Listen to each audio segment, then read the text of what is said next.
ಮೇಲ್ಮನೆ ಚುನಾವಣೆಗೆ ಕೈ ಕಲಿಗಳ ಪಟ್ಟಿ ಈಗ ರಿಲೀಸ್ ಆಗಿದೆ. ಅಳೆದು ತೂಗಿ 7 ಅಭ್ಯರ್ಥಿಗಳ ಆಯ್ಕೆಯನ್ನು ಮಾಡಿದೆ ಕಾಂಗ್ರೆಸ್ ಹೈಕಮಾಂಡ್.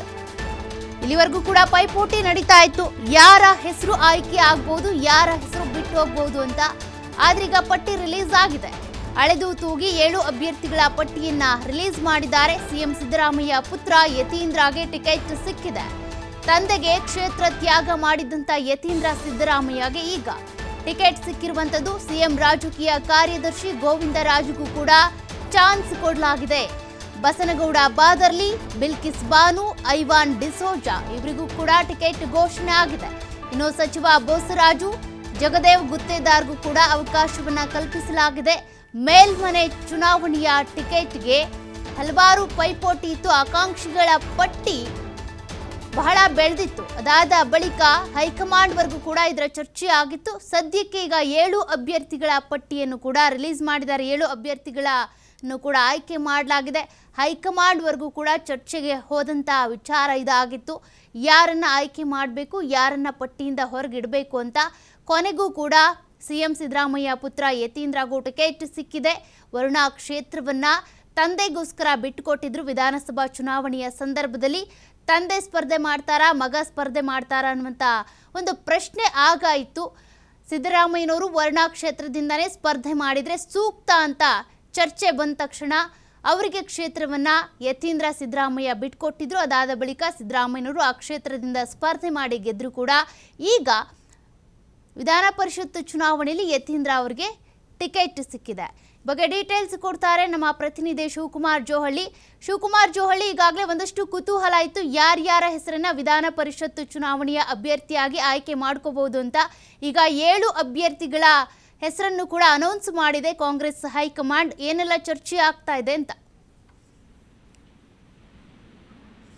ಖಂಡಿತ ನೀತಿ, ಇವತ್ತು ಕಾಂಗ್ರೆಸ್ ಅಭ್ಯರ್ಥಿಗಳನ್ನ ಘೋಷಣೆ ಮಾಡಲಾಗಿದೆ. 15 ದಿನಗಳಿಂದಲೂ ಕೂಡ ಯಾರಿಗೆ ಟಿಕೆಟ್ ಕೊಡಬೇಕು ಅನ್ನುವಂತಹ ಗೊಂದಲಗಳಿತ್ತು. ಅಂತಿಮವಾಗಿ ನಾಳೆ ನಾಮಪತ್ರ ಸಲ್ಲಿಕೆಗೆ ಕೊನೆಯ ದಿನ ಆಗಿರೋದ್ರಿಂದ ಇವತ್ತು ಟಿಕೆಟ್ ಅನ್ನ ಘೋಷಣೆ ಮಾಡಿದೆ. ಜೊತೆಗೆ ಶೆಟ್ಟರ್ ಅವರ ರಾಜೀನಾಮೆಯಿಂದ ತೆರವಾಗಿದ್ದಂತಹ ಸ್ಥಾನಕ್ಕೆ ಚುನಾವಣೆ ನಡೀಬೇಕಾಗಿದೆ. ಆ ಸ್ಥಾನಕ್ಕೂ ಕೂಡ ಬಸನಗೌಡ ಬಾದರ್ಲಿ ಅವರಿಗೆ ಟಿಕೆಟ್ ಅನ್ನ ಘೋಷಣೆ ಮಾಡಲಾಗಿದೆ. ಒಟ್ಟು ಈಗ ಪ್ರಸ್ತುತ 11ರಲ್ಲಿ 7 ಸ್ಥಾನಗಳಿಗೆ ಕಾಂಗ್ರೆಸ್ ಅಭ್ಯರ್ಥಿಗಳನ್ನ ಘೋಷಣೆ ಮಾಡಿದೆ. ಯಾಕಂದ್ರೆ ಕಾಂಗ್ರೆಸ್ ಪಕ್ಷಕ್ಕೆ 7 ಸ್ಥಾನಗಳು ಬರುತ್ತೆ. ನಿರೀಕ್ಷೆಯಂತೆ NS ಬೋಸರಾಜ್ ಸಚಿವರಾಗಿರುವಂತವರು ಈಗ ಅವ್ರಿಗೆ ಟಿಕೆಟ್ ಅನ್ನ ಘೋಷಣೆ ಮಾಡಲಾಗಿದೆ. ಹಾಗೆ ಕೆ ಗೋವಿಂದರಾಜ್ ಅವ್ರಿಗೂ ಕೂಡ ಟಿಕೆಟ್ ಅನ್ನ ಘೋಷಣೆ ಮಾಡಲಾಗಿದೆ. ಯತೀಂದ್ರ ಅವ್ರಿಗೂ ಕೂಡ ಟಿಕೆಟ್ ಅನ್ನ ಘೋಷಣೆ ಮಾಡಲಾಗಿದೆ. ಅದರ ಜೊತೆಗೆ ಕೆಪಿಸಿಸಿ ಕಾರ್ಯಾಧ್ಯಕ್ಷರಾಗಿರುವಂತ ವಸಂತ್ ಕುಮಾರ್ ಅವ್ರಿಗೆ ಟಿಕೆಟ್ ಅನ್ನ ಘೋಷಣೆ ಮಾಡಿದ್ರೆ, ಮಾಜಿ MLC ಐವಾನ್ ಡಿಸೋಜಾ ಅವ್ರಿಗೆ ಟಿಕೆಟ್ ಅನ್ನ ನೀಡಲಾಗಿದೆ. ಇದರ ಜೊತೆಗೆ 2 ಹೊಸಬರಿಗೆ ಟಿಕೆಟ್ ಅನ್ನ ಈ ಬಾರಿ ಘೋಷಣೆ ಮಾಡಿರುವಂತದ್ದು.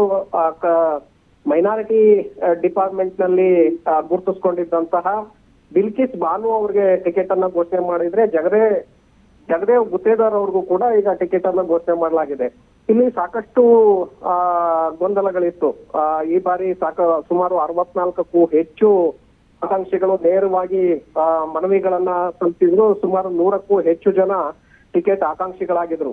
ಅಳೆದು ತೂಗಿ ನೋಡಿ ಅವರಲ್ಲಿ ಅಂತಿಮವಾಗಿ ದೆಹಲಿಯಲ್ಲಿ ನಡೆದಂತ 2 ದಿನಗಳ ಮ್ಯಾರಥಾನ್ ಸಭೆಯಲ್ಲಿ ಒಂದು ಲೀಸ್ಟ್ ಅನ್ನ ರಾಹುಲ್ ಗಾಂಧಿ ಅವರ ಕೈಗಿಡಲಾಗಿತ್ತು. ಅದರಲ್ಲಿ ಈಗ ಅಂತಿಮವಾಗಿ 7 ಜನರಿಗೆ ಟಿಕೆಟ್ ಅನ್ನ ಘೋಷಣೆ ಮಾಡಲಾಗಿದೆ. ಉಗ್ರಪ್ಪ ಅವ್ರಿಗೆ ಟಿಕೆಟ್ ಘೋಷಣೆ ಸಿಗುತ್ತೆ ಅನ್ನುವಂತ ನಿರೀಕ್ಷೆಗಳಿತ್ತು. ಆ ಉಗ್ರಪ್ಪ ಅವರ ಜಾಗಕ್ಕೆ ಗುತ್ತೇದಾರ್ ಅವ್ರಿಗೆ ಈಗ ಟಿಕೆಟ್ ಅನ್ನ ನೀಡಲಾಗಿದೆ. ಇಲ್ಲಿ ರಾಯಚೂರಿಗೆ ಬಂಪರ್ ಅಂತ ಹೇಳ್ಬೇಕಾಗತ್ತೆ. ಯಾಕಂದ್ರೆ 3 ಜನರಿಗೆ ರಾಯಚೂರು ಜಿಲ್ಲೆಗೆ 3 ಟಿಕೆಟ್ ಅನ್ನ ಘೋಷಣೆ ಮಾಡಲಾಗಿದೆ.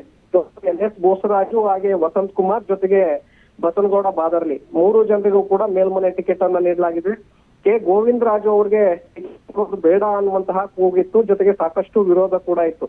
ಯಾಕಂದ್ರೆ ಪದೇ ಪದೇ ಗೋವಿಂದರಾಜು ಅವ್ರಿಗೆ ನೀವು ಟಿಕೆಟ್ ಅನ್ನ ಕೊಡ್ತಾ ಹೋದ್ರೆ ಪಕ್ಷದಲ್ಲಿರುವಂತಹ ನಿಷ್ಠಾವಂತ ಕಾರ್ಯಕರ್ತರಿಗೆ ಅವಕಾಶಗಳು ಸಿಗೋದಿಲ್ಲ. ಹಾಗಾಗಿ ಈ ಬಾರಿ ಹೊಸಬರಿಗೆ ಅವಕಾಶವನ್ನು ಮಾಡ್ಕೊಡ್ಬೇಕು ಅನ್ನುವಂತ ದೊಡ್ಡ ಮಟ್ಟದ ವಿರೋಧ ವ್ಯಕ್ತವಾಗಿತ್ತು.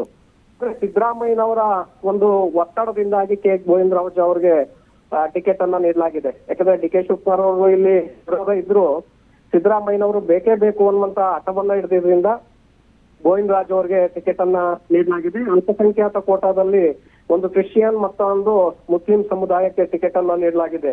ಐವಾನ್ ಡಿಸೋಜಾ ಕೂಡ ಸಿದ್ದರಾಮಯ್ಯನವರ ಪರಮಾಪ್ತ ವಲಯದಲ್ಲಿ ಗುರುತಿಸ್ಕೊಂಡಂತವ್ರು. ಈ ಬಾರಿ ಪ್ರವೀಣ್ ಪೀಟರ್ ಹೊಸಬರು ಅವ್ರಿಗೆ ಟಿಕೆಟ್ ಕೊಡ್ತಾರೆ ಅನ್ನುವಂತ ನಿರೀಕ್ಷೆಗಳಿತ್ತು. ಆದ್ರೆ ಐವಾನ್ ಡಿಸೋಜಾ ಅವ್ರಿಗೆ ಈಗ ಟಿಕೆಟ್ ಅನ್ನ ಘೋಷಣೆ ಮಾಡಿರೋದ್ರಿಂದ ಸಿದ್ದರಾಮಯ್ಯನವರ ಬಲ ಇಲ್ಲಿ ಮೇಲ್ಮನೆಯಲ್ಲಿ ಹೆಚ್ಚಿನ ಟಿಕೆಟ್ ಗಿಟ್ಟಿಸ್ಕೊಳ್ಳೋದ್ರಲ್ಲಿ ಸಫಲರಾಗಿದ್ದಾರೆ ಅನ್ನುವಂಥದ್ದನ್ನು ಗಮನಿಸಬೇಕಾಗತ್ತೆ. ಯಾಕಂದ್ರೆ ಇಲ್ಲಿ ವಸಂತ್ ಕುಮಾರ್ ಅವರು ಖರ್ಗೆ ಅವರ ಆಪ್ತ ವಲಯದಲ್ಲಿ ಗುರುತಿಸ್ಕೊಂಡಿದ್ರೆ, ಕೆ ಗೋವಿಂದರಾಜು, ಐವಾನ್ ಡಿಸೋಜಾ, NS ಬೋಸರಾಜು ಅವರು ಸಿದ್ದರಾಮಯ್ಯನವರ ಬೆಂಬಲಿಗರು. ಸೊ ಹಾಗಾಗಿ ಸಿದ್ದರಾಮಯ್ಯನವರ ಬೆಂಬಲಿಗರಿಗೆ ಈ ಬಾರಿ ಹೆಚ್ಚಿನ ಅವಕಾಶ ಸಿಕ್ಕಿದೆ. ಅದರ ಜೊತೆಗೆ ಇಬ್ಬರು ಹೊಸಬರಿಗೆ ಈಗ ಅವಕಾಶವನ್ನ ಕೊಟ್ಟಿರೋದ್ರಿಂದ, ಯಾಕೆಂದ್ರೆ ಕಾರ್ಯಕರ್ತರಾಗಿದ್ದಂತವ್ರು ಜಗದೇವ್ ಗುತ್ತೇದಾರ್ ಮತ್ತೆ ಬಿಲ್ಕಿಸ್ ಬಾನು ಅವರು ಯಾರು ಅನ್ನುವಂಥದ್ದೇ ಐಡೆಂಟಿಫೈ ಆಗಿರ್ಲಿಲ್ಲ. ಅಂತವರನ್ನ ಹುಡುಕಿ ಈ ಬಾರಿ ಟಿಕೆಟ್ ಅನ್ನ ಘೋಷಣೆ ಮಾಡಲಾಗಿದೆ. ಹಾಗಾಗಿ ಕಾರ್ಯಕರ್ತರಿಗೂ ಕೂಡ ನಾವು ಮಣೆಯನ್ನ ಹಾಕಿದ್ದೇವೆ ಅನ್ನುವಂತ ಒಂದು ಬೆನ್ನನ್ನ ತಾವೇ ತೊಟ್ಕೊಳ್ಳುವಂತ ಒಂದು ಪ್ರಯತ್ನವನ್ನ ಕಾಂಗ್ರೆಸ್ ನಾಯಕರು ಮಾಡಿದ್ದಾರೆ. Thank you Shivakumar ಡೀಟೇಲ್ಸ್ಗೆ.